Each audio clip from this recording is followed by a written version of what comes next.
for the live stream. Here's the live stream. I think we are live streaming. Will Fleming, hello, sir. Oh, g'day, mate. Wow, you just changed. You got a bit of energy.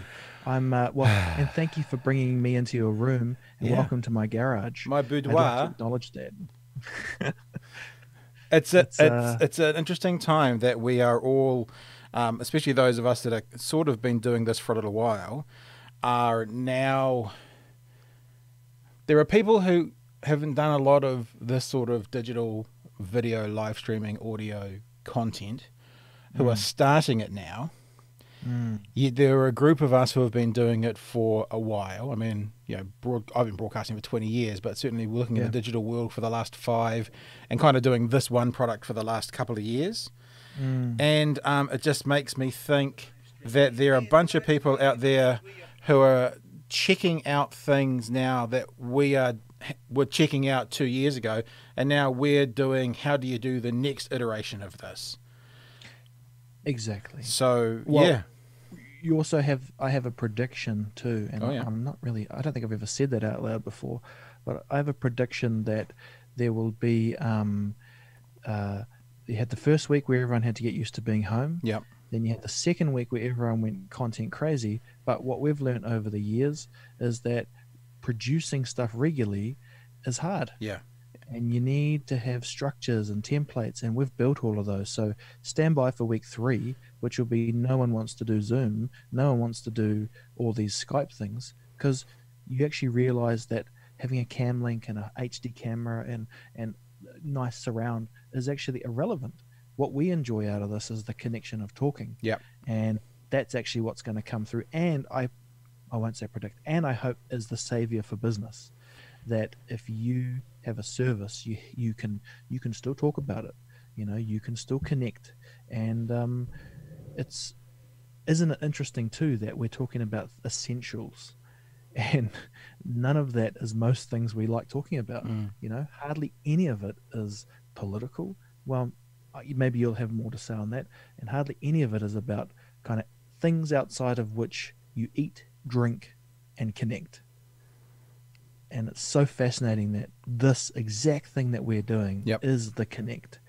And I'll kind of finally say, the internet kind of found its soul finally for me. It's got a reason for being, apart from just a place to troll and to share viral videos. Yeah. We actually need it. It's more of a portal now. So those are some pretty wild things that we might be kind of ahead of this gold rush.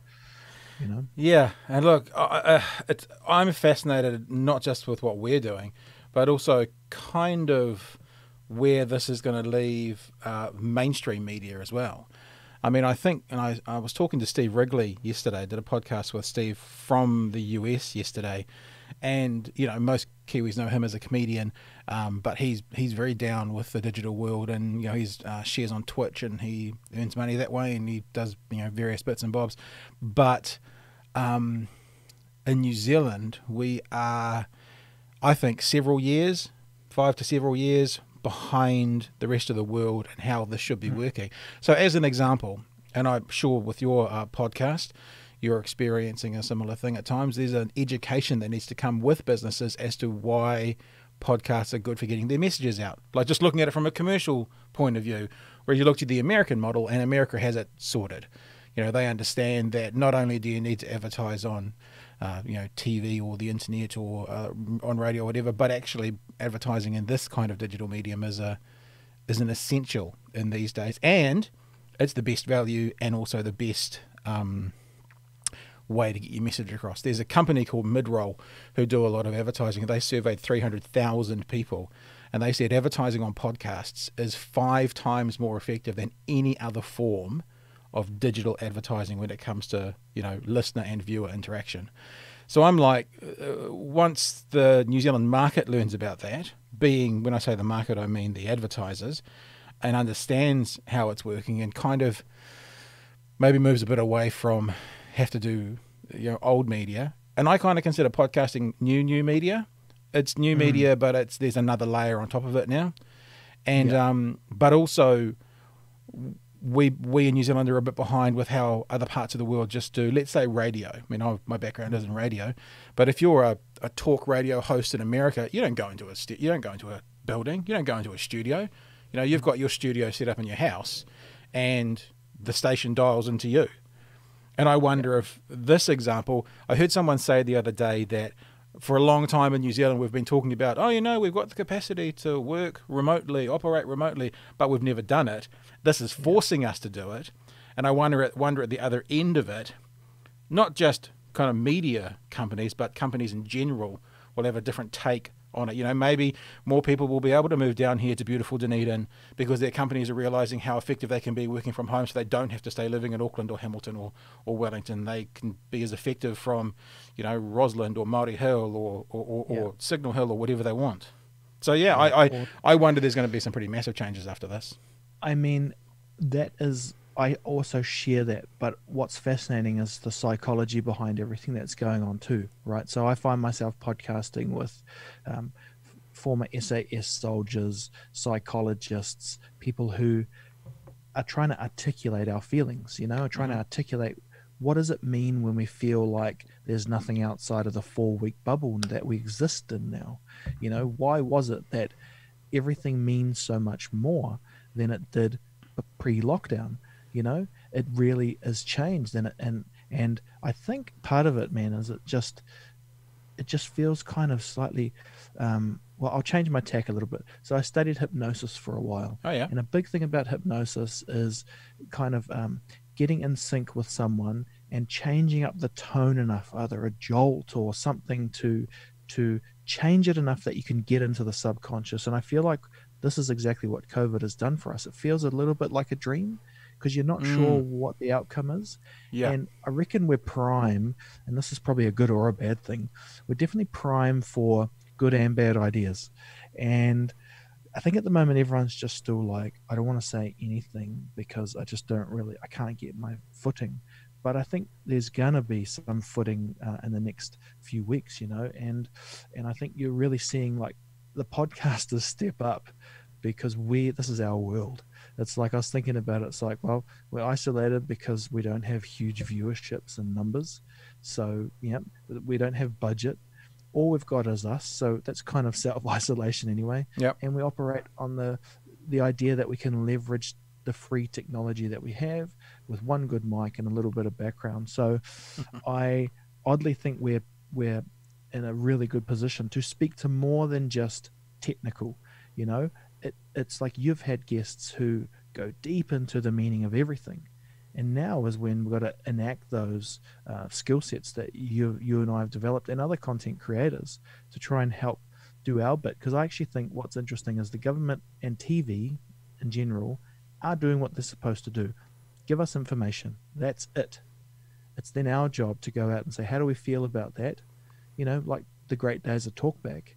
You were talking back. But now it got kind of confused in our world pre-COVID, where, what can you say? What can't you say? What's triggering people? Everything's just even now. What's accurate as well? What's actual information and what's opinion? I saw a really interesting piece, I think on Spin-Off today, about how Mike Hosking has given out 4 completely contrary opinions and positions on COVID.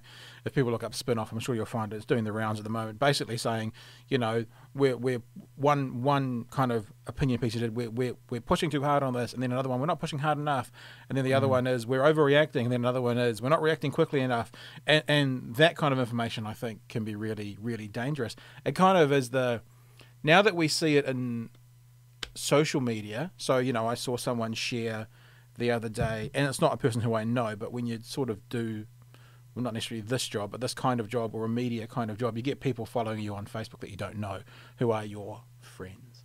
And I don't know this person, but they shared something about, I can't remember exactly what it was, but it was, how Trump calls coronavirus the Chinese virus, Chinese coronavirus. And they shared a meme that was like, well, sorry, journalists, but Corona actually stands for Chinese origin, and they had an acronym for it. Of course, It took me literally 30 seconds to go, yeah, it stands for the COVID is Corona virus disease 2019. That's what it stands for. It's a shortening. And I told them that, and to their credit, they took it down. But it's this in this world of information, there's also good information. There's lots of stuff out there that I think is harmful and dangerous. And as you're saying, the government's doing what it's supposed to be doing by giving out information, but then there's another layer of media which is then disseminating that information. And that's the place where I really hope, that we've got responsible people in those places that have got the power, hundreds of thousands of viewers and listeners, to actually give out good information and not share those mainstream media versions of that meme, if you know what I'm saying. I mean, I definitely think we don't have that, and to expect that would be pretty intense. It's like one of the things that we should think about is our role isn't to be the professional, and we are the same as Mike Hosting. The only difference is people expect him to make a call on something.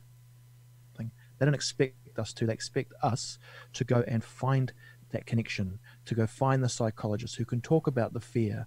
And this is a very awesome place to be. It's why we all love Joe Rogan. Well, most people love Joe Rogan because he never says, even though he's got way more influence than everyone or most people in the podcast space, he never says he's the expert. But John Campbell, Mike Hosking, they have to kind of be the expert. And they have things you can't see. Yeah. They have someone in their ear. They have someone, they're reading off a screen, but it's never acknowledged, right? So we some way fit into that model, but it's me and you live with each other, and that keeps you kind of like in your wheelhouse, funnily enough. We're not going to sit here and say, I can definitely tell you, even though I tried to predict something at the start. It's more like we have to sit in the area of feeling and then validate that. So when we come back to the audience and say, hey, I learned this thing, we can probably cite way more stuff. Or go back and have a look at the podcast you did with, any of your guests.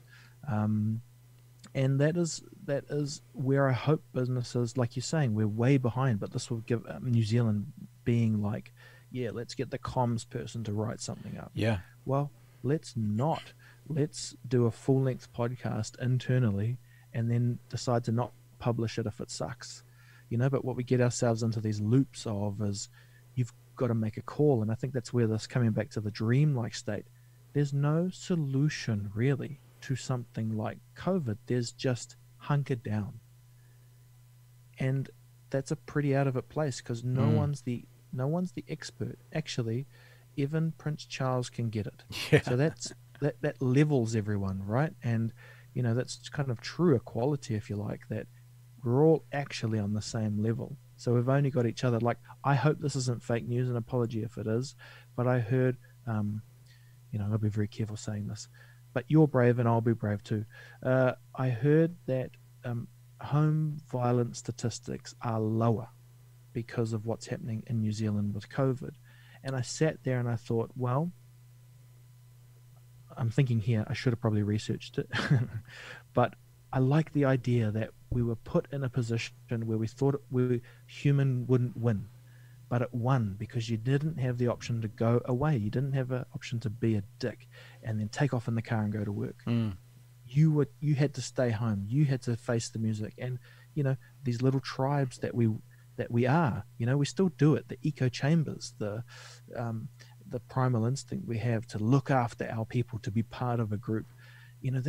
We kind of see it as a negative in our modern world, but it also enacts something awesome. It gives you a reason for being. I'd be really interested to see how the suicide statistics change, and if there is a change because now you don't even have the choice.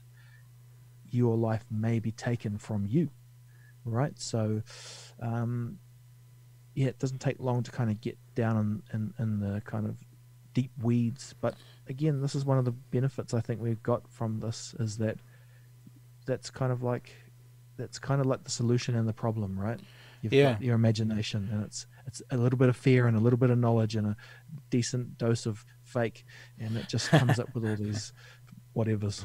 It's interesting about the domestic violence thing. I'm going to have a bit of a look as we're talking about that. Please do, because I apologize. I would be surprised. I mean, I wouldn't be surprised. That would be a lovely surprise, because domestic violence rates go up if the All Blacks lose. So to have this kind of stress in life going on, that would be a lovely byproduct of COVID-19, but it would also be quite surprising. Not to say that it's not the case. I don't know. No. Please look, because I'm totally could be part of a wider problem here, which is why run your mouth when you could have just actually practiced being quiet. I mean, things that I would look at from a very human point of view, we're guzzling less sugar, Yeah. probably because there's less drive-throughs. We're having less. Like, I don't even feel like watching the All Blacks because that's only fun when life sucks in other ways. Right. Now it's like, well, the big things to get through today is, have I weeded a bit of my garden, because I really don't have much on apart from work, and how can I try and be a calm version of myself at home? These are things I haven't pondered in years, because my role, as I'm sure many people can relate to, is like, hey man, find a career and go and earn money. And what I like is that it's always been put on you like, what, you're only 2 weeks away from being bankrupt. Oh, haven't you got your crap together? It's like, actually, Air New Zealand was only 2 weeks away from being in trouble. We all are 2 weeks away from being in trouble. I think it's exactly the same system as you can only last for so long without food. Yeah. We are all, that's what it reveals to me. We are all kind of like making life that there is only a good side to it. And this just reminds us that, man, it's brutal. We're just hanging on, and we always have just hung on. And I just like the fact that, man, it's like the connection I have with you today is helping me hang on. The connection at home is helping me hang on. So I hope those things in my little fake news spiel, I hope those things are positively contributing. But yeah. It is. I was thinking about connection the other day. I tried a little thing at night time where I was opening up Zoom and letting anyone join in that wanted to join in. And it needs some work, so I haven't really gone public with it, because I did see a fair amount of porn and quite a few penises the first time I did it. But, so be it. Wow. Because obviously, it's a worldwide thing, so anyone in the world can join in and do it. But the connection thing is interesting, because I was actually going to reference also your dream state.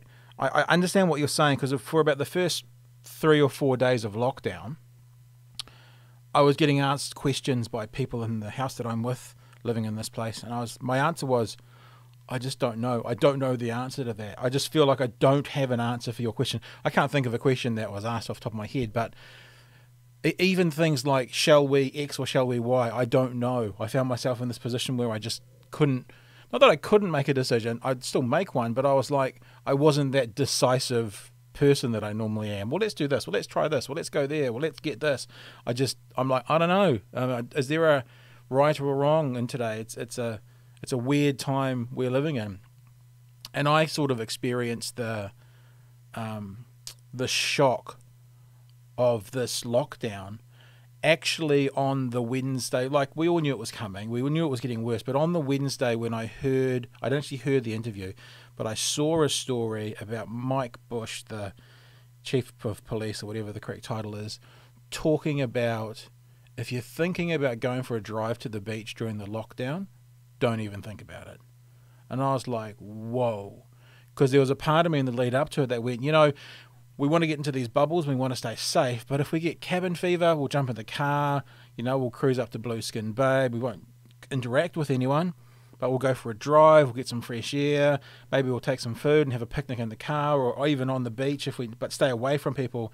But then when they went, we actually don't want people leaving their neighborhoods, I was like, okay, this is very different. And from that point on, I was very much in a different mindset as to what this thing is. And that dream world that you describe is very much what I was feeling. I was like, what is this? Like, I've got 3 children who are with their mother for this whole period. Now, I'm very lucky that their mother lives next door to me. So before I came in to hook up with you to have this chat, I was standing on my deck talking to my kids on the trampoline next door. So, I have that going on. But we've decided to kind of stay completely separate, because that's the sacrifice, I guess, that I'm choosing to make to keep them safe and to keep us safe, and in turn sort of follow the guidelines of best practice for the whole country.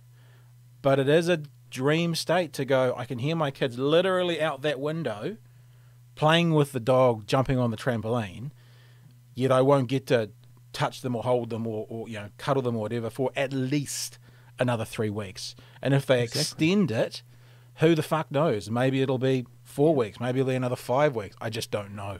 So yeah, The dream freaky world. thing is that we don't know. This may be Yeah. it, right? This may be it, and you may, when last time you traveled, maybe the last time you traveled, the last Wow. person outside of your person to hug, or maybe the last person you hugged outside of your bubble, may be it. And I'm not talking about like apocalyptic stuff. I'm talking about just who knows, right? And so it really goes to show that when we put up our walls, and I guess they're safety walls, right? Because that gives you the ability to make fast calls and do all these things. Hmm. You just don't know the ramifications. Like, we were thinking about things like going to the beach and what are we going to do when we get stressed, but we just don't know how we should have been thinking. And I guess now that's what we're looking for, is what should we be thinking, and how should we be thinking on global versus local scales, you know? Yep.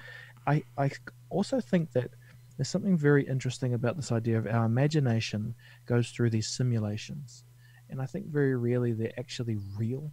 You know, like, lockdown just means now you can't leave the house. And well, no, so you can, but you need to have a designated shopper and go and Yep. do stuff. But it is different for most people. I would say it's different for me than how I thought it would be, you know. And sometimes I put the pressure on myself to think, should I be feeling guiltier about people who, for example, don't have a trampoline for the kids to jump around? Hmm. And so I talked to Dr. Paul Wood, who's a psychologist, and he said what's happening is we're so used to comparing up. You compare up, you know, this and that. But when you compare down, you realize that it can be worse for everyone. Yeah. And it's trying to find those toolkits at the moment for me, because we're in that hyper state, right? We're open to a suggestion, and it means something like that hypnosis thing. But to give yourself the tools just to recenter yourself. And I think things like, you know, I'm not a fan of words like mindfulness, even though I pee a lot of people off because they love it. They know what it means. Essentially, for me, I think it means bring yourself to the now.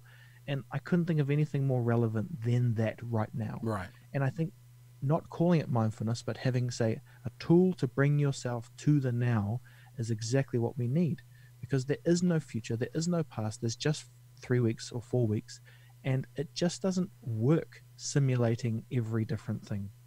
Well, I don't know, it doesn't work for me. So having conversations like this helps, because it's only just me and you now. Hmm.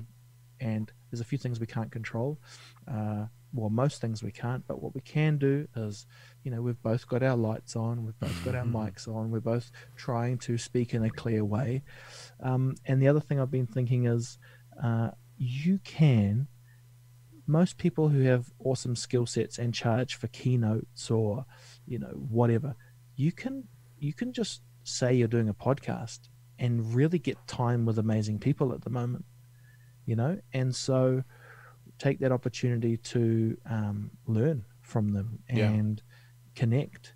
But again, man, it's actually quite scary when you think about it, because your mind just plays tricks on you, you know, and because you got nothing physical to grab onto apart from yourself and your little bubble, like, that's going to really play with your head, because you probably might think to yourself, you know, regarding your kids, you know, you should have just extended your bubble while you could.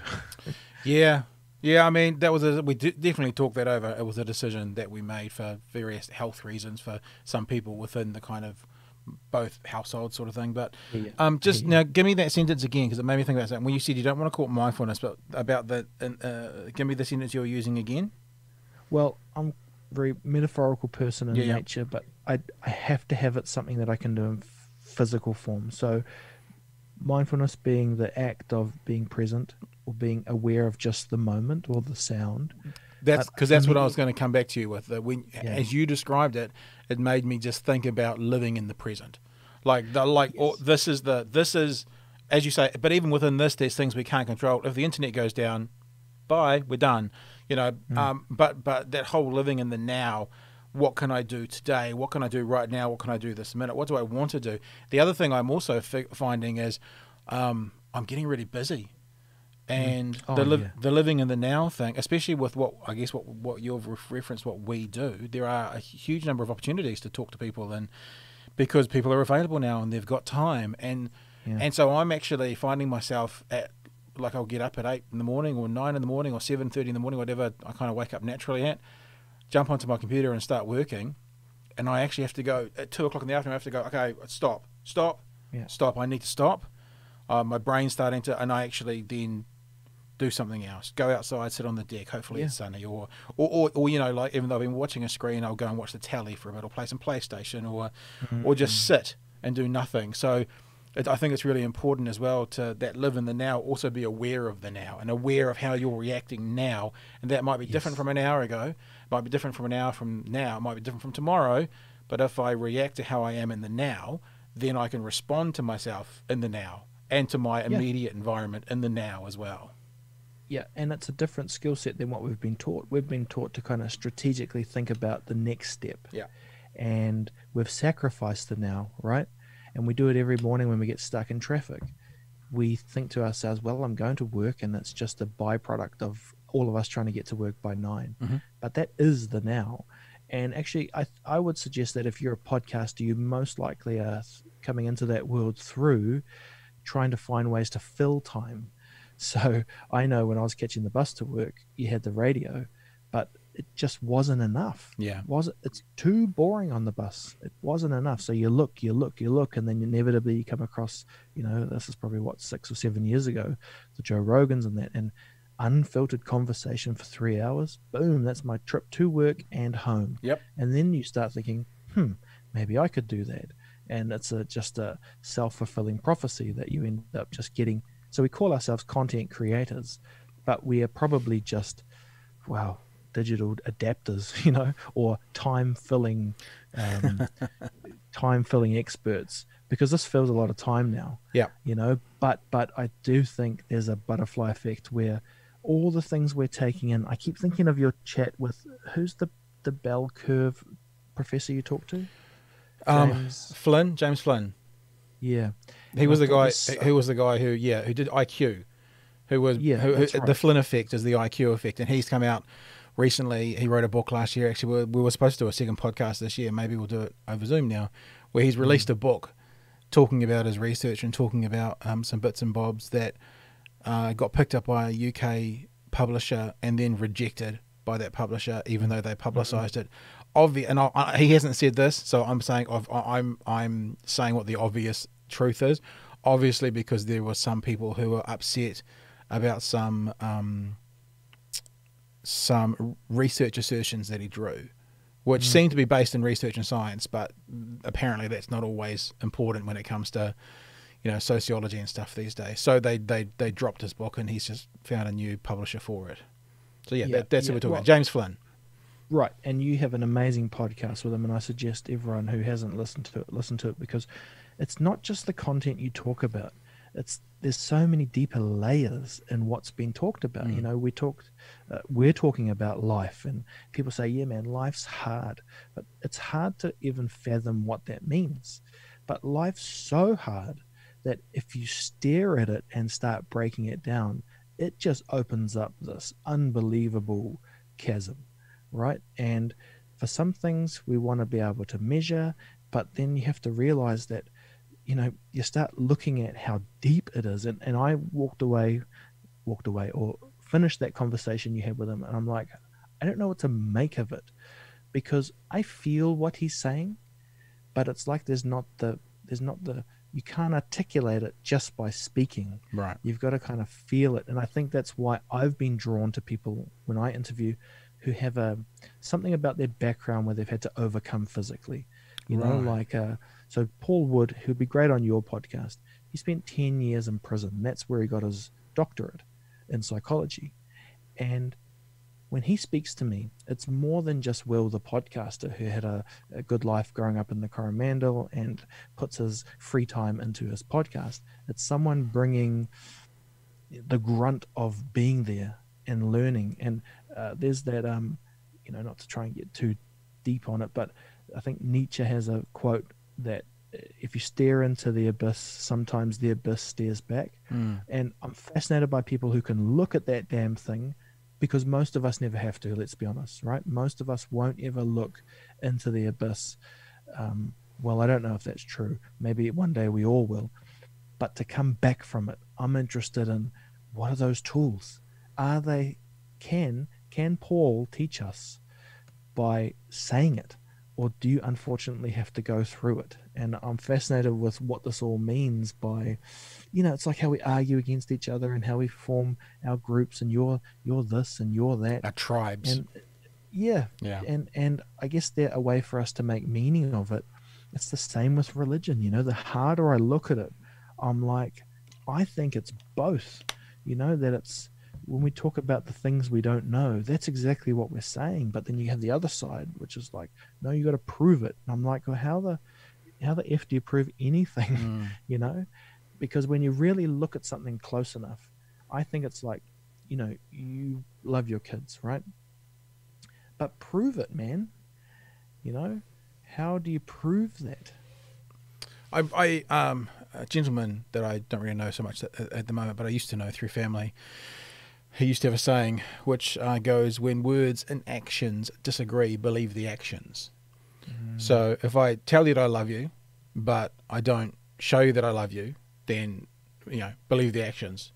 It's I think it's a really, I'm not going to say it's carte blanche always the answer, but it's a filter I think about quite a lot actually. That when words and actions disagree, believe the actions. But hearing about you talking about guests, it reminds me, I've always had this philosophy in what I've done, that I quite like to be the dumbest person in the room. It's always nice to get experts around, and this goes back to when we were talking about the government giving out advice at the moment. But it's always nice to get experts around who are brilliant. I think that being people who do this kind of thing, most of us sort of have skill sets, and people ask me what I do, and I say I like to open doors for other people to tell their stories, to give a platform or open a door or ask the right question or prod in the right area, to let people who are smarter than me tell their stories and give out information and teach us and learn from us. And I think your podcasts are more insightful and maybe deep than mine. I talk to, idiots a lot of the time about silly things, which is great fun. But I also love, probably a third of the podcasts I've done have been academics via Otago University. Be they actual Otago University academics themselves or visiting lecturers. And I love it. They're probably my favorite podcasts. Although, I do like talking to, comedians about poo jokes as well. I find that amusing as well. But, yeah, the idea about being the dumbest person in the room, I think, is I've made content before. In fact, ironically, we found out when we first connected that you did some work for a project that I did 7 or 8 years ago called Elephant TV, and it was a product I made primarily for churches, primarily to ask churches hard questions, and I remember standing in it because I did a lot of research on building that thing up and getting it going. I remember sitting in a meeting in a hall, and there would have been 20 people around me, and amongst those 20 people there was like 18 doctorates, 18 people with doctorates. I was so obviously the dumbest person in the room. It just made me laugh so much, but I enjoyed it so much, and I think that was one of the reasons that product ended up being I think pretty good, although the church seemed to reject it pretty heavily. Yeah, well, it'd be interesting to re-release it now, right? Yeah, Because, maybe. Well, it's on my website. You can go watch it. They're all free now. Look, I think there's something about, we call it the dumbest person, but I share that mentality, right? I would. So there's, I guess, different levels, right, where we can probably help unlock a smart person to speak in a way that more people can understand. But I do think, because one of the things I think about when it comes to life is, why are we all so different? It's like probably the internal question I have is, why are there fat ones of us, skinny ones of us, tall ones of us, short ones of us, different shades of skin? And I know there's scientific answers to each of those things, but I wondered if it's simply for variety of life that we argue all the time, because if we didn't, we would just be so vulnerable. Like, we're so vulnerable at the moment with Corona, and we talk about vulnerabilities, but not all of us are the same level of vulnerable. But if we were all one type of us, we'll all get it, right? So if we were all just old all the time and have underlying health problems, but there's not, right? That's the beauty of it, is that there's like babies and us now, and then, and that is what is so hard to get your head around, is the one thing that divides us is the same thing that kind of is our saving grace. And I just don't know if that is a plan or if it's just like, that's just randomness making, and its one goal is to keep random, Right. so that there's, but what for? What is it? Just so there can be us rolling around? Because I can imagine a world like Thanos was trying to create, where there's less of us, and actually hear the stories in Avengers which apply to now. Yeah, There's yeah, less people. yeah. The dolphins came back up to whatever, and I heard those stories rolling around in week 1 of lockdown. And there was a story yesterday about New Zealand's pollution has dropped. Yeah. So what do you make of it? Are we supposed to have 2 weeks a year where we all self-isolate, and is that enough for the planet to breathe? I don't know. Does us isolating short term, is it like a float tank where you only need an hour of a float tank of total isolation, weightlessness, and kind of sensory, that the ramifications are so awesome that you can actually offset hours of pain by just temporary isolation? But then again, that's so it's out of it, because isolation is a torture technique. And we're not also. I mean, I like the idea of the isolation tank analogy, but a direct comparison is we're not. I mean, some are, but most of us are not completely isolated in this moment. Most of us do have some people around us, or we're connecting with people on on Zoom, on telephones, on FaceTime, on Skype, on whatever. But it doesn't make that question. The question of, maybe isolation is not the right word, but Right. I don't know. Maybe, but I'm not trying to be semantic here, but No. but that idea of us taking more quiet time, more time to ourselves, more introspection, more looking inwardly. Coming out of this, like you've echoed some things I've already said in podcasts. It's like the world, meaning the planet, the actual terra firma, it's like a pair of lungs taking a big breath at the moment, because half of the world's population is under some kind of lockdown.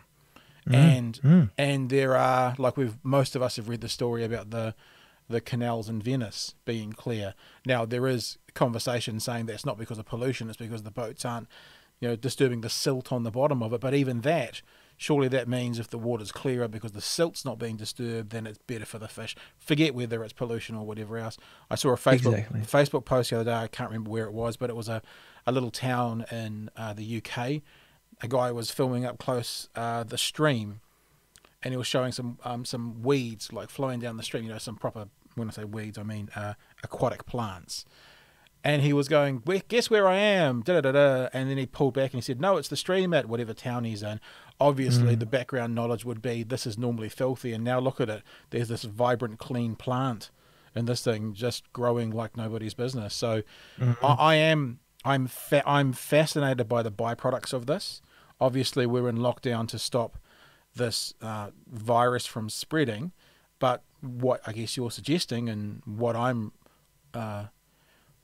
maybe not equally as interested in, because obviously priority one's got to be this virus, but really also interested in, is the idea of seeing what else comes of this. Are we going to, people are saying we've got till 2022 for climate change, or else we aren't going back. Is that going to give us another 10 years just with a month's break? What's going to come from it?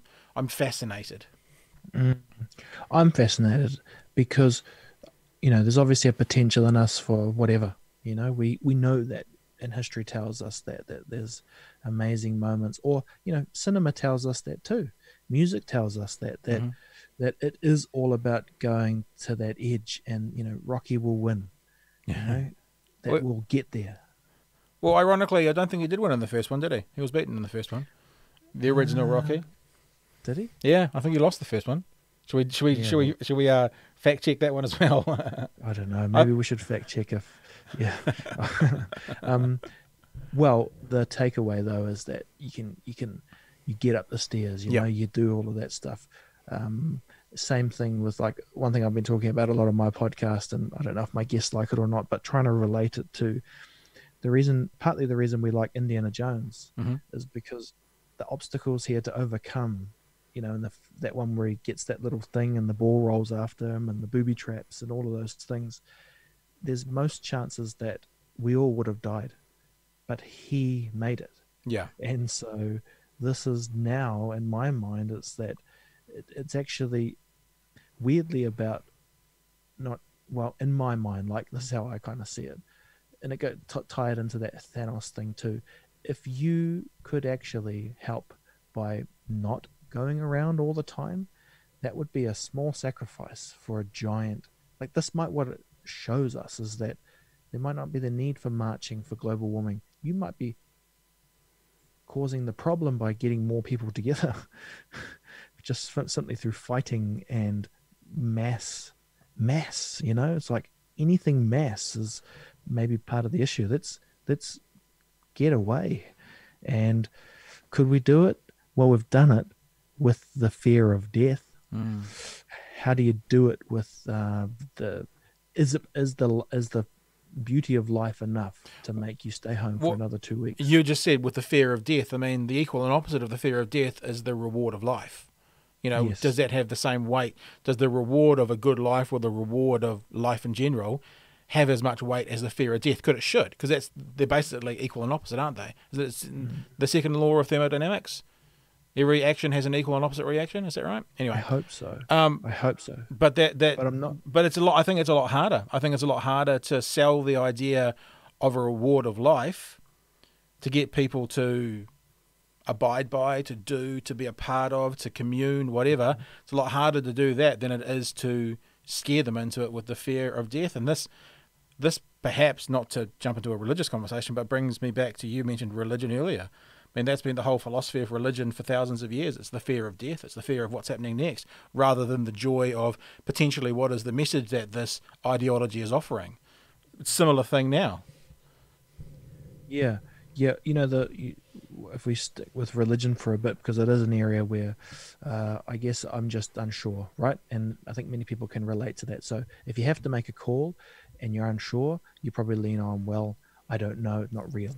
Yep. But I definitely am not like that, because I like to try to think that there's too much for us to try and fathom. So I understand why people would put it into a realm of unknown, because we do it all the time. We just don't call it religion.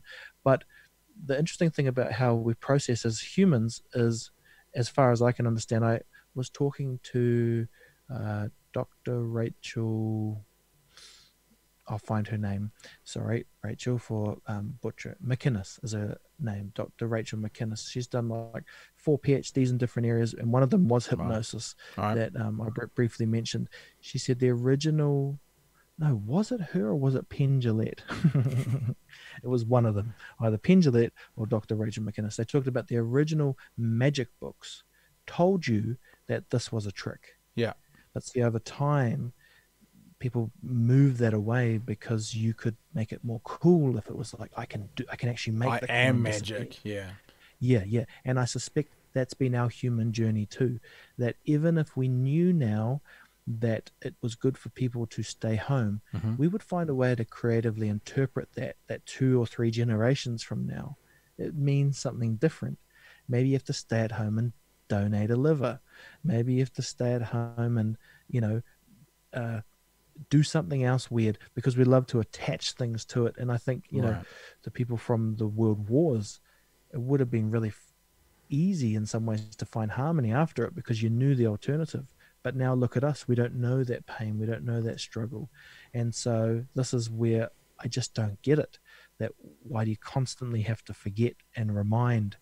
And it is probably more like a wave than we like to interpret. But I hope, there's a potential probably for these conversations to live forever.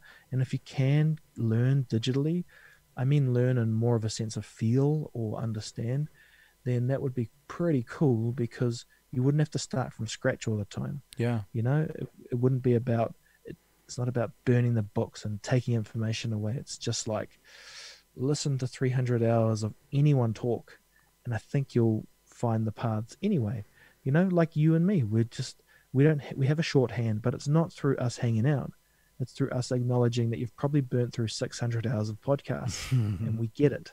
We get it that if you're a dick, you'll very quickly be found out in 20 minutes of a conversation. Yep. But if you mean well, if you want to be happy, that will come through your vulnerability of ideas. I think that's actually why people love someone like Jordan Peterson, for example, even though he's very divisive in some circles, is that there's the hours and hours of him just talking. It would be very strange for someone to want to share that amount and to have these you can be wrong, but to be actively trying to harm people is You get caught out. Yeah. But I'm not sure if that's true. I just think that would be how I instinctually feel about it. But remember, I have some things in my life, like I'm lucky to be loved. I know that's not everyone's story. So I'm working hard at my podcasting and my own development. Why is it? Why is it that people have to go through that darkness? Because I still don't get it, Pat. I don't understand. It seems so intuitive that you would love what you can create. Yeah. But it's not the case, man. Yeah. It's not the case. Yep. We're brutal. I mean, even in this situation we're going through right now, and I'm going to jump back on something you said a minute ago about learning from before us. But, I was watching, it may have been a BBC report today. It was during One News. I watched the midday One News. And there was a guy, he was English, I'm assuming it was BBC, doing a test for coronavirus. It's a new kind of test that can tell you if you had it, not if you've got it. Because they're saying 25% of people at the moment may not show any signs at all. And that's one of the ways it's spreading so virulently that he can't explain properly. And he did this test, and the test came back that he said he had it. And he'd used it. Now, they're still questioning the test, so I'm not saying that this is a new answer, but even asking that question that you just asked a second ago, why do some people get this thing and literally don't even know, don't notice, had a cold, quote unquote cold in January, and actually ended up they had COVID-19, and why do other people, why does it kill other people? Why does it affect this person and not that person? Why do kids get cancer? I mean, these questions are huge and ongoing, and not to harp on about religion, but to talk about religion, one of the things that frustrates me most at all about religion is people who think they have the answer. There's actually no answer to that question. Why does kids get cancer? Or why did I heard a 13-year-old died of COVID-19. Why did my 13-year-old brother die of COVID-19, but this 60-year-old retiree is fine? There's actually no answer to that. There's a medical answer, but when it comes to sort of the morality of it or the fairness of it. Yeah, the fairness of it. But what I was going to say as well is you were talking about, not burning books, and you're echoing that saying, if I've seen further, it's because I'm standing on the shoulders of giants. We take those that have gone before us, we acknowledge that you have achieved this, and we say, I am going to stand on your shoulders, and I am going to see further than you saw. Now, you may have been a greater man, woman, institution than I ever could be, but because of where you have been, it's given me the chance to see even further than you saw, even though you were a greater entity than I. So, and I think if people can receive and accept that, it means that they can also, they can stand on those shoulders without pride, and they can say, I want to do this, I want to go further, I acknowledge those who have gone before me, but I'm okay with taking what you've learned and getting more out of it. And I think that's hugely important. I love that, bro. And it actually means a lot to hear things like that now. That's exactly where that doesn't have to be real or not. It just has to be said, it has to be thought about it. That's just, you can't find, no one will ever be able to explain what that means, but it's the same thing I mean to you when I listen to that podcast. There's another conversation you're having in your mind, and it's trying to feel your way through it and understand that, man, it's just complicated. And actually that's where, I heard something really interesting. I did a podcast with Di Henwood, and I know you've had him on your podcast, and man, that guy is totally put in a box on TV. Yep. As a funny, quirky, he's philosophical as. He said to me, one way to just deal with the now is, when you're confused and it's too much, imagine or picture when you've had a massive flight or a long car trip, and picture, Pat, when you get to hug your kids, the relief you'll get. And he said, picture the exhale, the Yeah. And that exact breath is what you need to do right now, because you're taking more oxygen, so the brain gets to think. You get to imagine a moment, and you get to let it out. And I've been trying to do that when I'm like trying to process this world, this and the new digital space and these opportunities and the fear. And he said, do it when you're trying to do the dishes and you're just trying to get through it.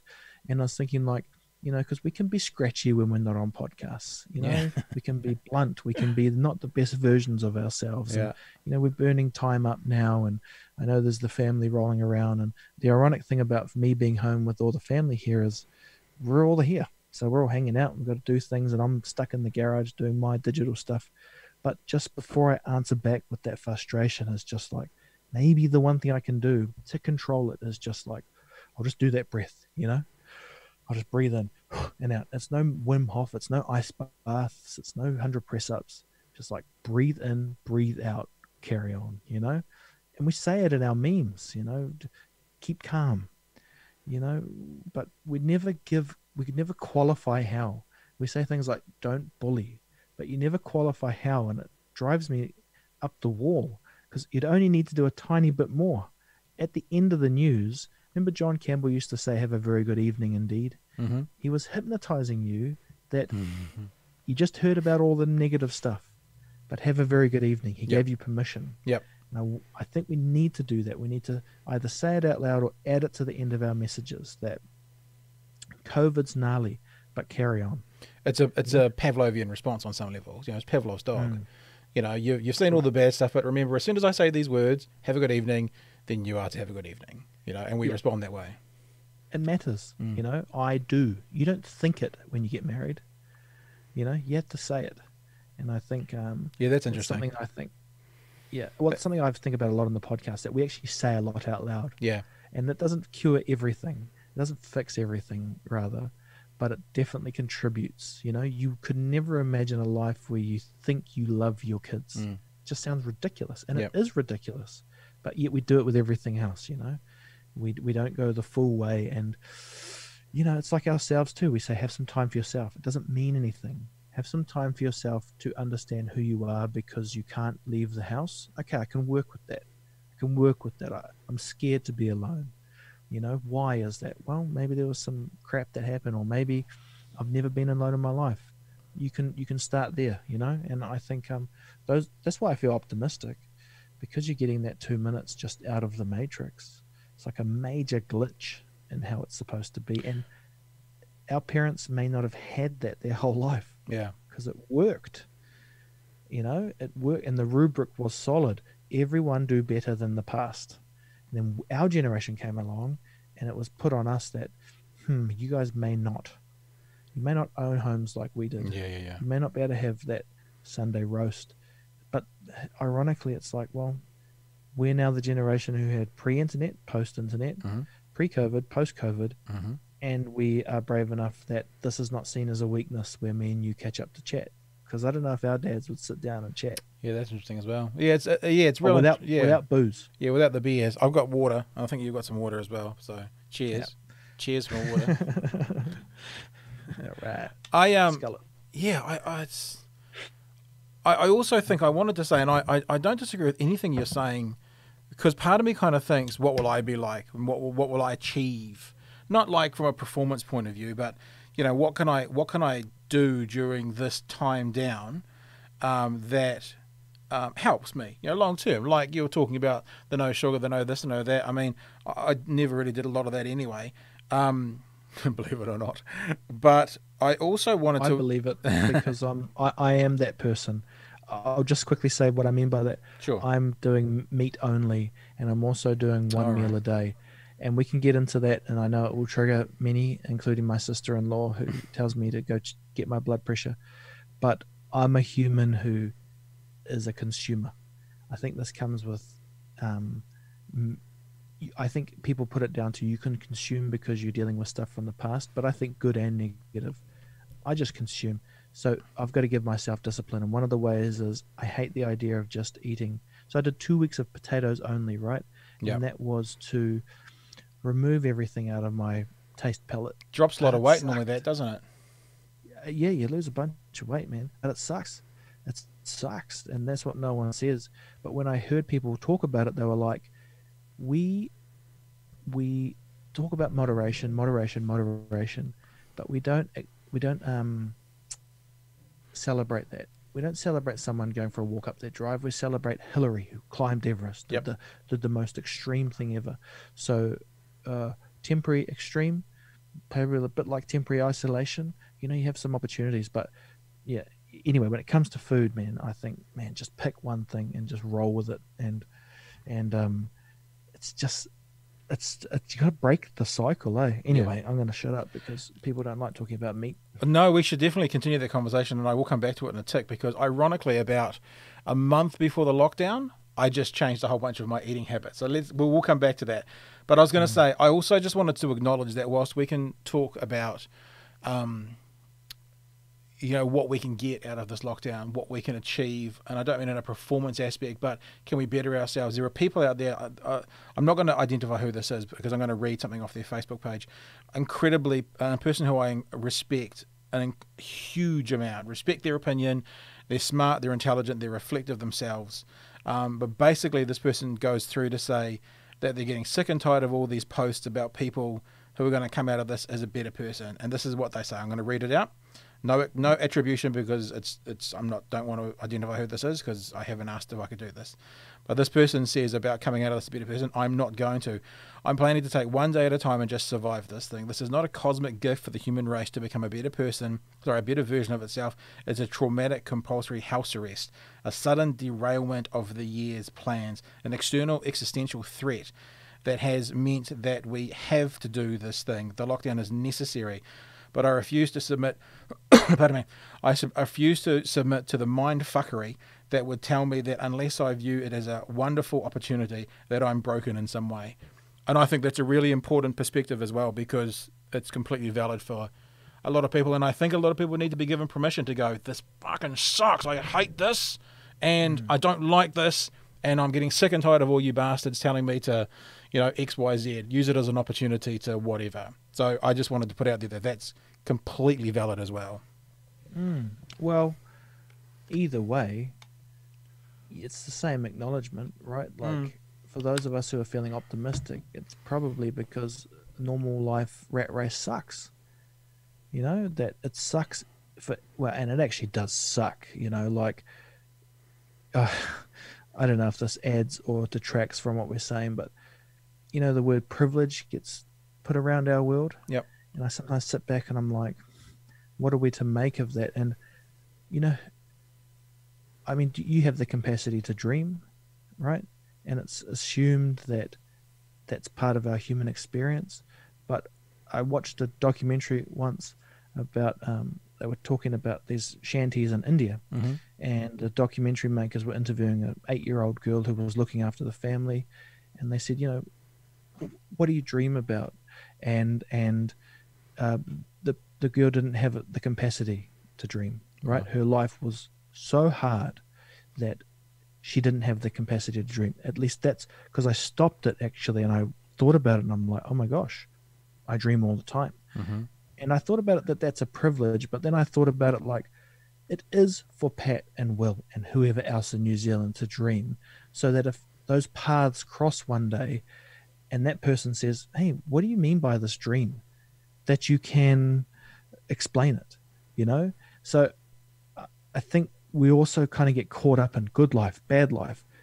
We're not privy to everyone's scenario. Yeah. And it's awesome that person gets to share, but it's also awesome that we all get to share, and we can only share what you kind of understand, right? Yeah. Your world, your truth, your exactly. now. Yeah. Because it's not assumed that everyone has love, everyone has pain. It's just this lottery, and you get given it, and it gives you steel in some areas, and it gives you things you can't get over in others. Like, honestly, as a person who was loved my life, I spent much of my 20s with zero drive.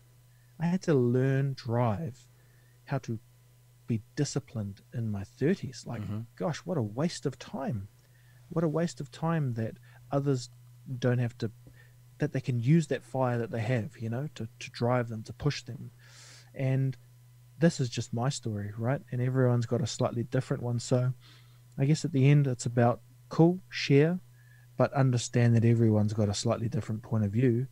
And I think that's what we think we're doing, except when we get into our bubbles again, we're like, now what's your point of view, and how do we make that everyone's point of view? And your point of view is wrong. And yeah, I guess the one thing I really hate at the moment, and I don't say hate a lot, is I hate the purification of everything. You know, Explain every that. What time do you mean, the purification of everything? so that we have to conform, that we have to be purified into one way of thinking, that it's everyone's got to be against Trump, because if you don't, you're for Trump. Mm. And I just think as soon as we go down that it's all one idea, actually we become so vulnerable. You actually need people to say, guess what? I don't know.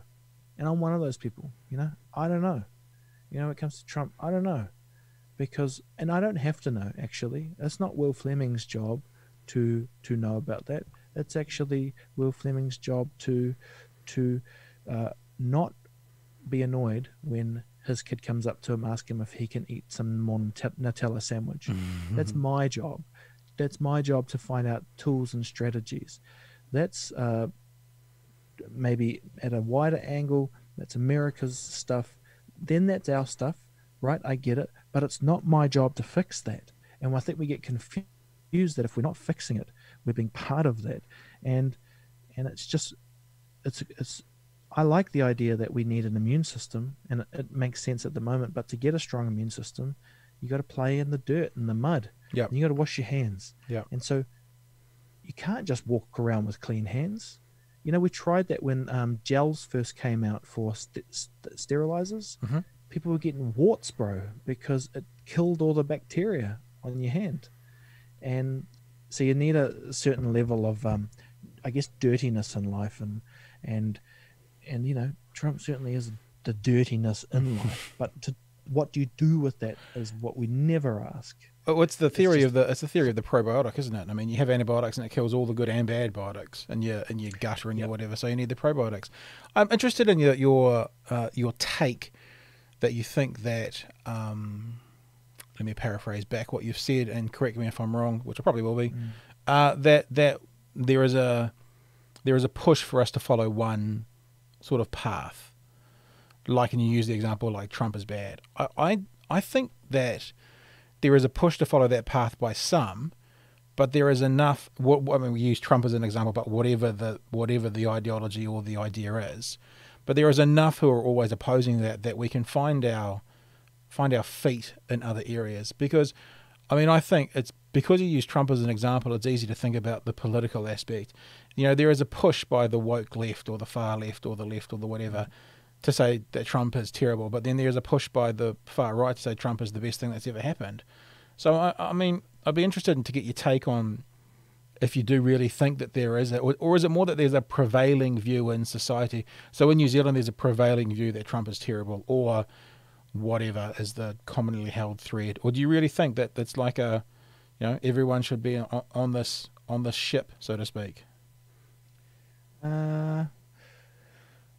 I definitely think that you would have a tough sell if you said, I don't think everything Trump does isn't evil. So Really, I personally don't have. Yeah, well, I mean, I would say it. I'd say it right now that I don't think everything Trump does is evil. Yeah, but you're braver than most. I only dabble in this space and bravery is something I talk about a lot. But here's the thing: I will qualify that actually I'm not a supporter of him. Well, neither am I, obviously. Right.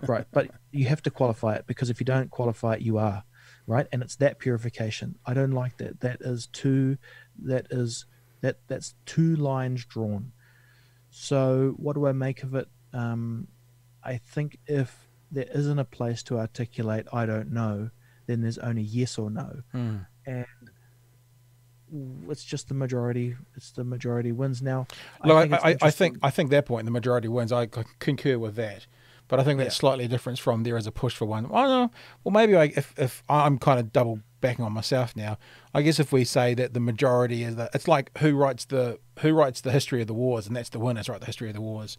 The losers don't correct. get to write the history. So if we're saying that the hmm majority gets to drive the narrative, and if you aren't with the majority, then you're on the outside. I actually agree with that. That's kind of what we're saying. I think so. Yeah, You right. articulated it way better than I did. Um, it's just I think we've drawn lines to who are the good people and the bad people. And as far as I can see, everyone that tries to say they're good always turn out bad. And everyone that says that we say are bad are well, I won't even say are not bad people. There are bad people. But if you look at some of the heroes through history, there's always something. They're always masking something. And I'm interested too. I heard a bit of your podcast with Tim and the last one. Everyone was like, what are those people thinking? I might be paraphrasing the people who vote for him. Um, the question is, what are they thinking? Because half are doing it, Yeah. I you think know? but I think it's pretty clear what they're thinking. I mean, I Yeah, think there's what is plenty of that? research that says what they're thinking as well.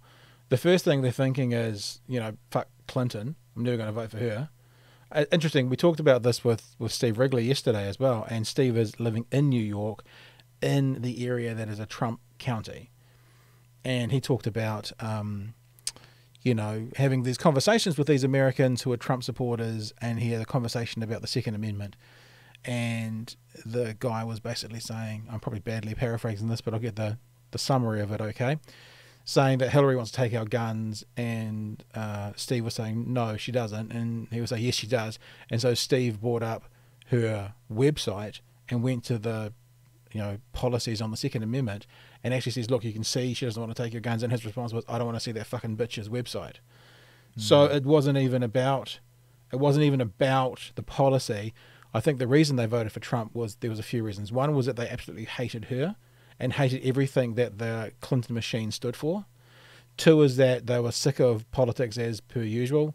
Three was there was a group of them, and perhaps they were the Bernie supporters last time round, that was so angry at what happened to Bernie getting shafted by the DNC that they went that way.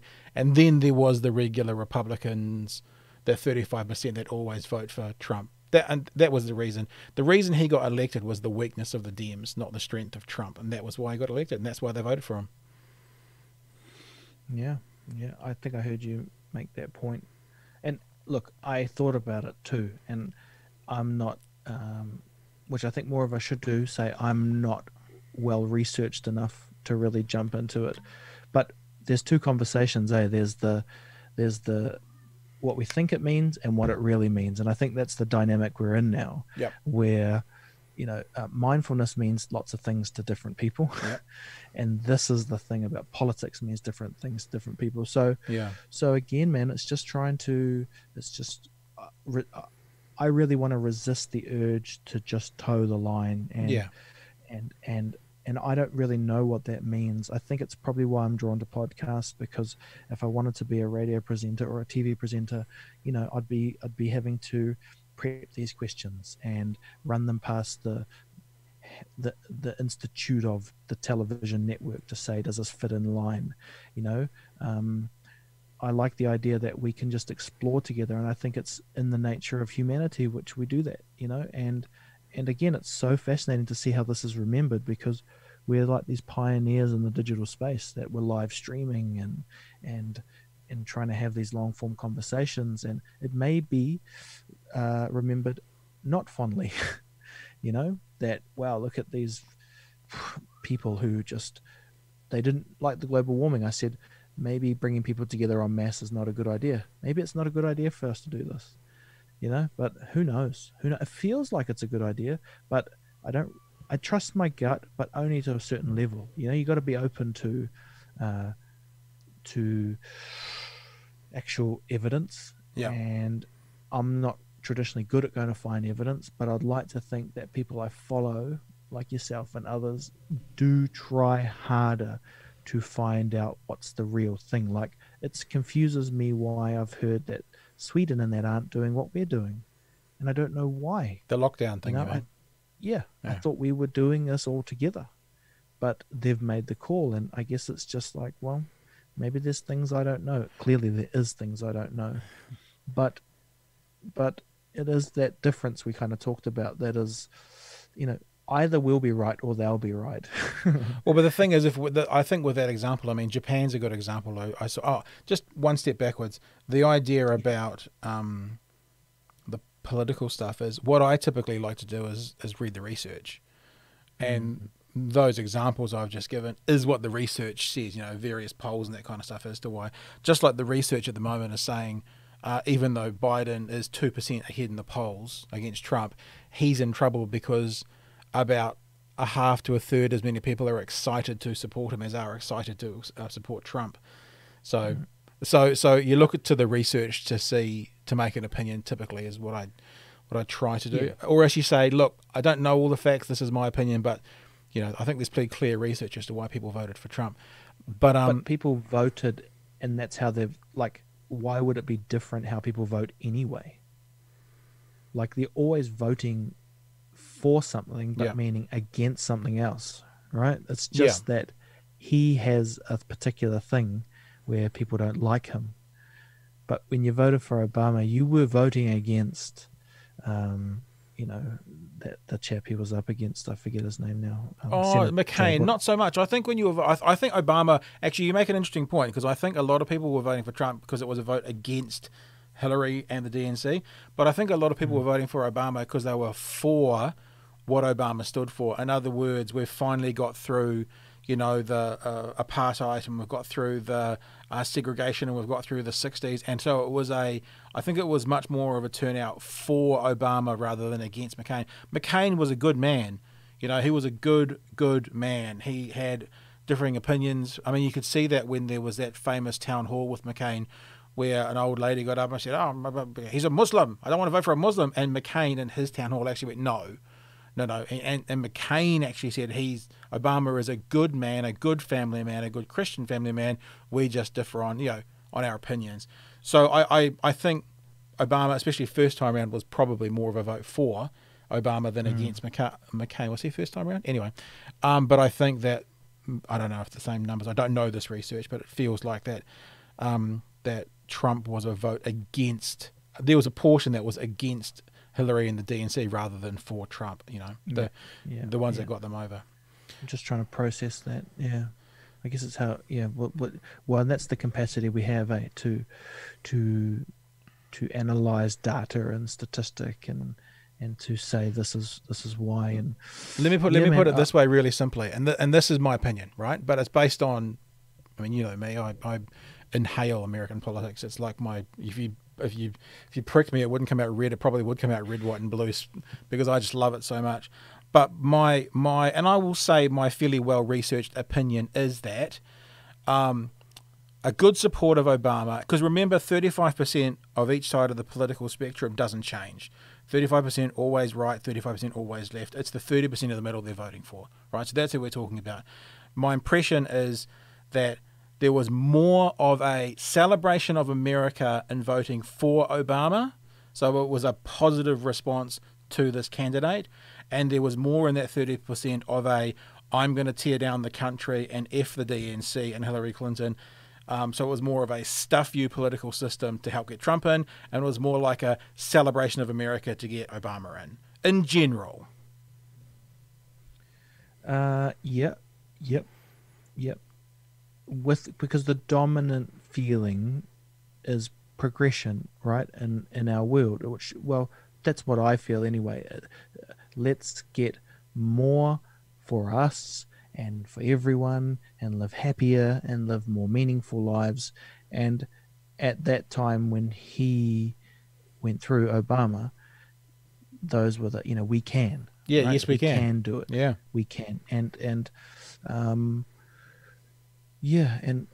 mean, the time will be the interesting thing, because you said in your podcast with Tim how we look back on Clinton and how we look back on Bush and those things, right? Like there's different lenses you get to look through now, and yeah, I guess there's multiple layers to that. It'd be interesting to see how the statistics play out with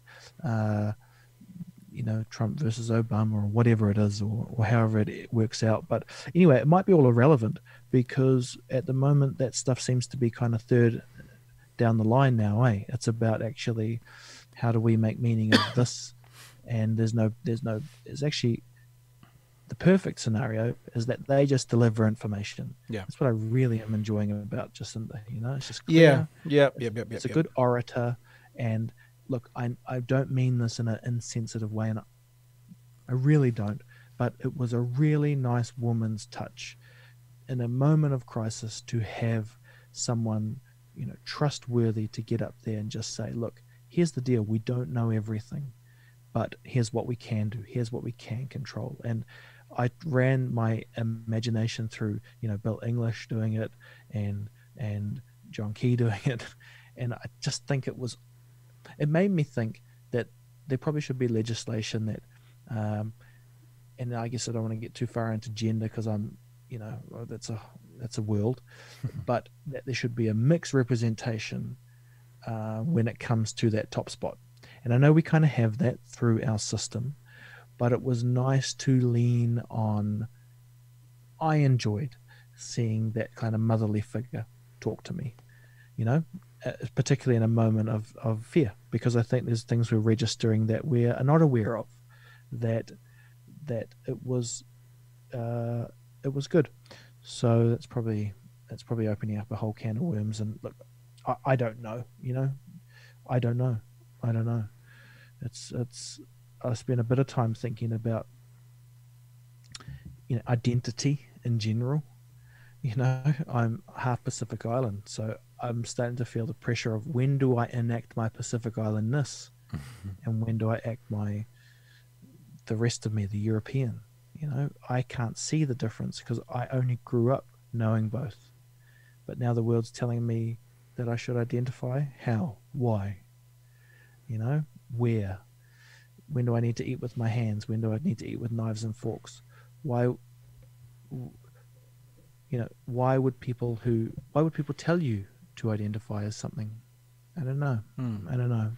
But again, slightly irrelevant now, because we just identified as we are all identifying as worried humans. Yeah, and I think that I've had a few conversations with people over the last couple of weeks that have had a lot of personal stuff going on, and I kind of go, without any disrespect to that person or the individual, kind of go, well, there's a lot going on in the world at the moment. It feels like maybe this conversation could happen once we come back. Like we're just people, as you say, we're just people now. We're all sort of the same. Whether you identify as in a particular ethnic group or age group, you don't really identify, but you know what I mean. But actually, we're all sort of been brought back to a level playing field, as you said way back at the start about old Prince Charles. So if that doesn't, and we see what is his name, Cuomo from CNN with coronavirus as well, and Idris Elba. So there is no rhyme nor reason, and this is the ultimate level playing field, I guess. Yeah, and you should find hope in that. I think that's part of where our happiness is coming from. That it feels fair. It feels fair that you can just be at home and you're safer, because that's how home's supposed to feel. But actually, home has just been a portal for us to rest, so we can go back out. And I like the fact that it's where we're supposed to be. We're back in this kind of womb, and if you've behaved yourself, for the most part, you'll have people around you. When I say behave, you know what I mean. I know what you mean. Yeah. If you're someone people want to be around, then you'll have people around you. And if there's things out of your control which you can't control, look, you will be getting other highlighted areas, and hopefully that's where our togetherness can be looking after vulnerability. But for the most part, there's the womb, and you're safe, and if you can be it, because you may have to. Paul Wood told me that we all there's a kind of metaphor he used where we all kind of have to carry each other's pitch of water, and it's not obvious yet how we may all have to carry it. We may have to. The ramifications of this economically might mean that every person who is blessed enough, maybe as a word, to have physical health has to pitch in other ways down the line. We might have to do a few more home deliveries for people. We may have to, be more than keyboard warriors. Who knows? It might get to the place where you actually have to be a warrior again. So, I definitely do think about all of this stuff. And like on the pre-lockdown, I called my dad and I just said out loud, I said, look, I think we're sweet as, but if it gets gnarly, I'm coming your way, and you should tell everyone else in our little family, at least say it, have a plan. Yeah. And I don't really know what I was saying there. I guess I was just wanted to acknowledge. I'm pretty big on acknowledgement. Yep. I wanted to acknowledge that it doesn't take you too long. You can think of the metaphor with yin yang, or you can think of, actual war. It doesn't take too long for us to enact a different, like that primal part of us. Right. And it's probably awoken a bit, right? I think it's already in us. We obviously know it is, but now we have I can see the nervousness when I'm out shopping. People don't like being told to do stuff, but they enjoy it too, weirdly. But it's a different feeling. That's what it is. Yeah. And you only need a second to get spooked, and then all of a sudden it's like, oh, we're all running that way. Let's run. Hence the toilet paper disappear. And why the hell did they think toilet paper? I mean, what was I never understood why there was a rush on toilet paper in particular. Yeah. But anyway, I talked to the Pack and Save lady that served me, and I said, what was the deal? She said, oh, we just didn't have time to restock the shelf. If they looked up, there was toilet paper. But this is a metaphor for life too, right? You're looking ahead, so is. And every now and then, man, just look up. And it's probably as religious as I'll get, but it works. If you looked up, you saw look up for the toilet paper. There you go, man. Look up. And dude, we're before we wrap up, I do want to just go back for a tick, and just because I said I would, I'd like to know. I'm feeling you mentioned Peterson already once tonight or today. That maybe that's where some of your meat only idea came from. Is it? I'm interested in it because they talk about it being good for the immune system. That's the one. I've got psoriasis. If I do this, it'll probably gross people out. See the red blotching on my hand? I see. That's psoriasis. And actually, it's been 10 times worse during this because when I use alcohol hand rubs, it burns me. So I have to be really careful. I've started doing sort of intermittent fasting literally a month before this thing happened. So it's really eating between midday and 8 p.m. So you give your body a chance to kind of relax. And I find that quite easy. Have a big protein-based breakfast of eggs and over toast and eggs and that kind of stuff. And then in the evening, have a bunch of protein, but far fewer carbs. And that's just how I've started eating in the last kind of couple of months. But I'm interested in your meat only. Yeah. Tell me about it. Okay. Well, I guess I'll say it's not scientific based. It's very much in the world we live in of ideas and podcasting and stuff. So I have a couple thoughts. One was Penn Jillette put me on to the 2 week of potatoes. Yep. Remember him talking about that. Because he's a vegan. So 2 weeks of potatoes allowed me dramatic weight loss for a short amount of time, short amount of suffering. What the meat offers me is something to look forward to. I think we don't realize how important that is. That's why you look forward to getting your fix of sugar. So I do two things. One is meat only for the most part. I'm day 16 of 30, but I'm probably going to extend it. And two, it's just eating that one meal a day. So I kind of imagine it like back in our, more productive days of trying to find food. Yep. We may have gorged on something fat-based, meat-based, and then you'd forage whilst you were trying to find the next meat-based thing. Yeah, that's how I kind of imagined it. Now, I think our body adapted so that you could use the calories a little bit like when you go for a run. You break the muscle a bit so that it heals a bit stronger. And I think when you intermittent fast or have one meal a day, you're just giving those cells a chance to relax, and And the biggest thing, and this is what I've been wondering if it's helping me, I think it is, it's feeding. So I'll go back a little bit. It wasn't Jordan Peterson, although I'd heard about him doing it. It was Sean Baker, who's been on Rogan, and he's the kind of carnivore guy. Now, he talked about it being feeding the mind. And that's actually why I wanted to try it, because, he talked about kind of plant-based as being really awesome, but most of the benefits we're getting is, and I mean we being carnivore and vegan, is you're cutting most other crap out. So you get benefits from that. Yep. Same benefits from us not having to go to work and be home, right? There's benefits we're getting from just being home. We're not taking on the stress of the world. But where he said the main difference is your brain runs, hot, and your body needs, things like recovery when you're doing training and stuff. And his suggestion was meat was that way to replenish. And so what I've been really finding is my levels of hunger are still quite high, but where I can go to in my mind is, it's going to be awesome cooking up that stuff. And it has been, and I go to town, and it's expensive. Yeah, so man. I've said to my family, I'm hugely apologetic, but can we just try this for me? Because I'm not normally like that. But I do know that I'm vulnerable, having high blood pressure and all of these other things, for corona, right? That it comes after us in the Western world, not just if you're old, if you're vulnerable, if you are not physically strong, mentally. I think mentally strong partly too.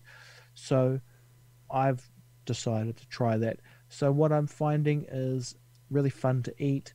You can really only eat so much fat. Like imagine a butter, and you could really probably handle one mouthful.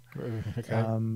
It would be disgusting, but your body can regulate it. Gotcha. I believe it regulates that. Overall, there's two conversations. One is how it's seen by everyone else, and I understand the burden that I'm opening up in my life, that I don't condone, shithouse farming.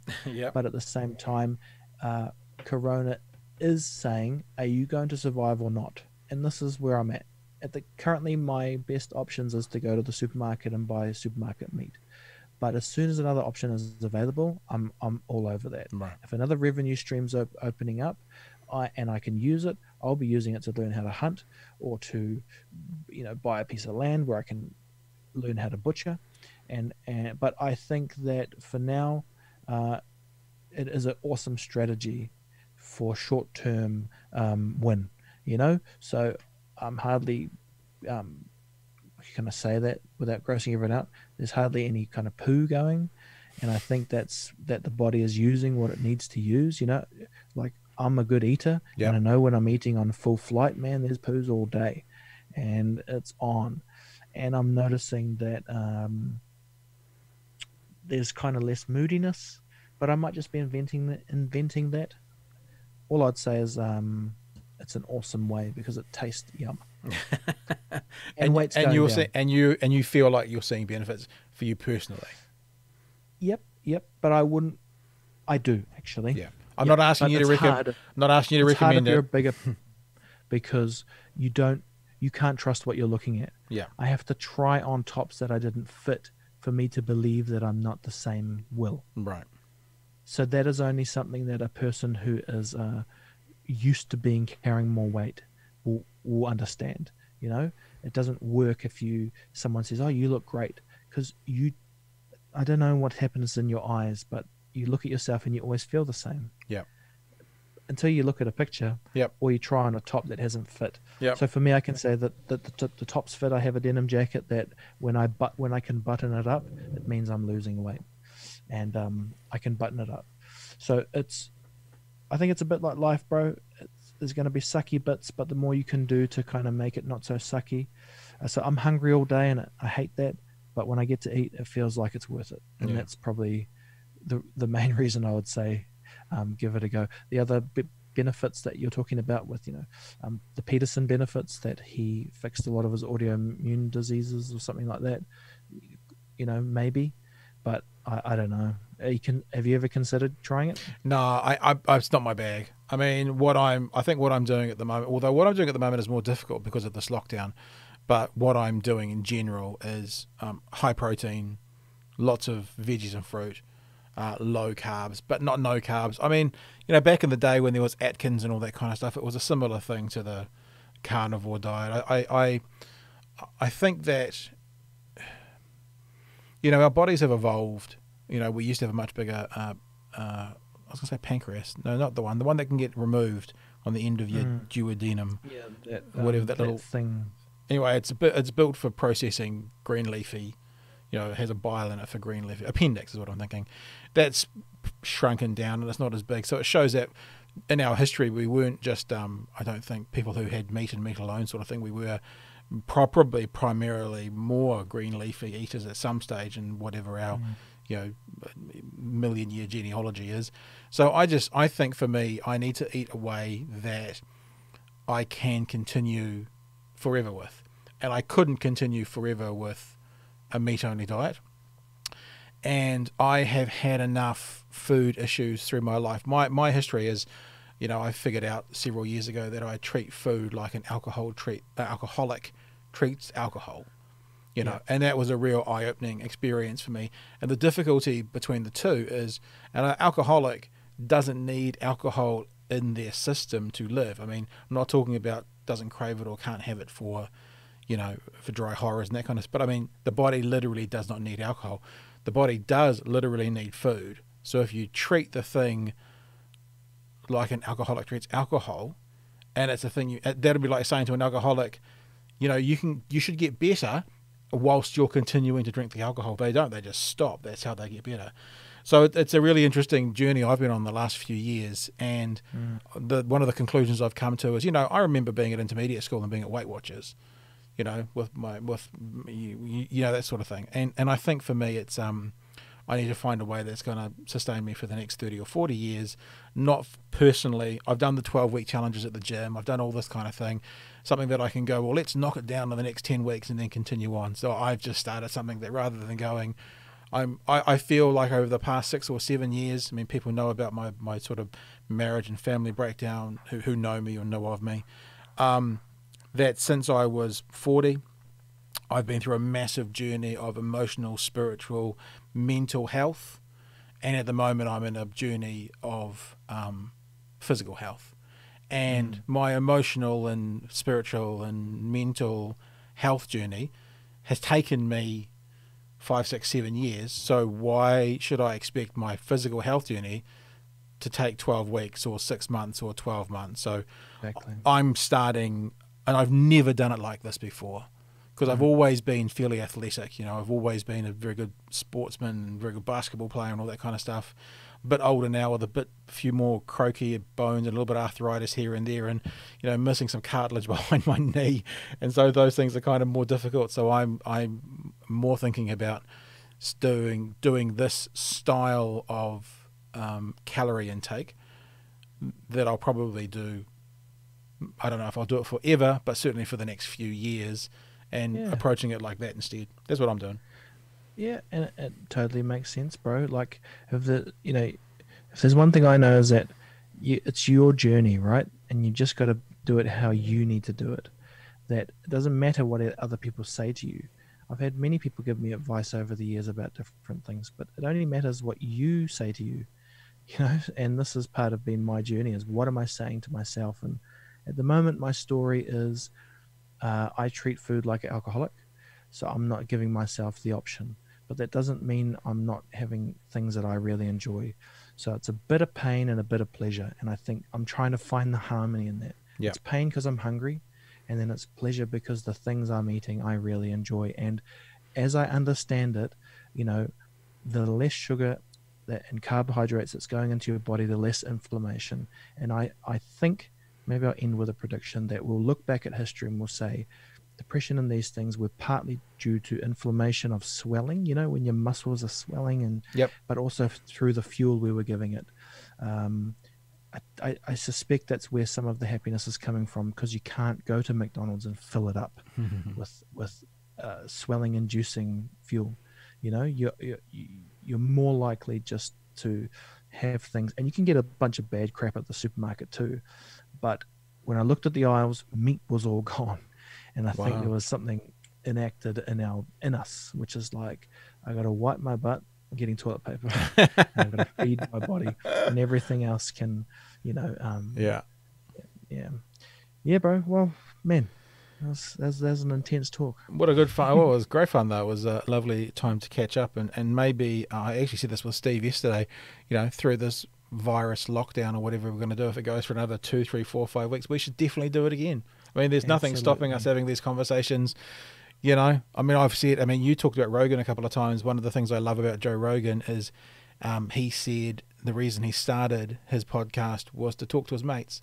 Now, obviously, his mates are all high-profile comedians, but he constantly has people on 2, 3 times a year, especially people he knows and he connects with. So I'm all about that. So much like with Steve yesterday, I think we should definitely catch up again in the next several weeks, see how life's going for you after 4 weeks of lockdown or 2 weeks of lockdown or whatever else we're going to be looking at.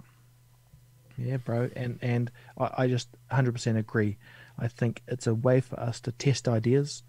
I might come back on and be looking like crash hot, and you're like, damn, that meat's working. Show me. I want to see your next time you come back on. I'll be asking to see the denim jacket to see how it's going. Maybe.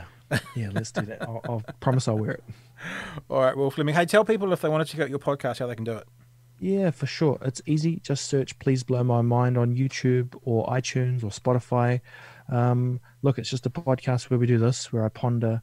I try and go as deep as I can. I feel like we owe it to ourselves. I'm a confused person in general because I can't see the darkness. So my guests really have made a career out of finding the light in the deepest stuff, and philosophically and physically, right? So I'm really into that at the moment. I'm really wondering how I can serve in the digital space. So I've started opening up kind of free consulting for people who want to start podcasts and stuff like that. Maybe something similar to your world. But yeah, I just want to keep finding reasons to, not be happy. I don't really like that. I want to find reasons to want to do stuff. And family gives me that. Podcasting gives me that. I'm trying to make work give me that too, but that's kind of side area. But we're all on the grind, and I'm very much about us being Penn Jillette again. He put me onto the potato diet, and he also said, we like to say things like them and us, but I think his quote is, "There are only those of us," and I really like that. Nice, yeah. It has to be, and it sounds cheesy, but look, man, there's a worldwide pandemic, and it's serious shit, and all we've got is us. That's it. Regardless beliefs or anything, it's it. And I take it so serious because we're humans, and we've got to we're hunkering down literally. And I just want to do everything I can to make it a pleasurable experience for us, because if it gets tougher, man, we'll need some stuff to think about. Yeah. And we just sat here for 2 hours, and hopefully people listening, watching enjoyed that too. Gosh, yeah. Yeah, imagine. Don't imagine. Think about your grandparents if they were in those wars.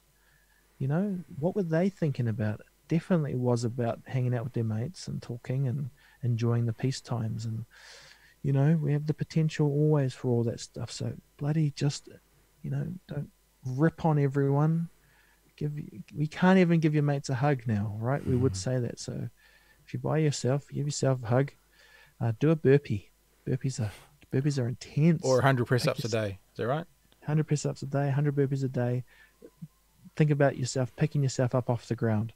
If you can do that 100 times a day, basically F everyone else, because you can pick yourself up, and that's where I want to sit in that space. Cool. Hey, Will, thanks so much for joining us. You asked me to plug my podcast, and I gave you this whole deep dive. No, sorry, that's bro. absolutely perfect. And I guess we'll chat again soon, yeah? Sweet, brother. Cheers, everyone.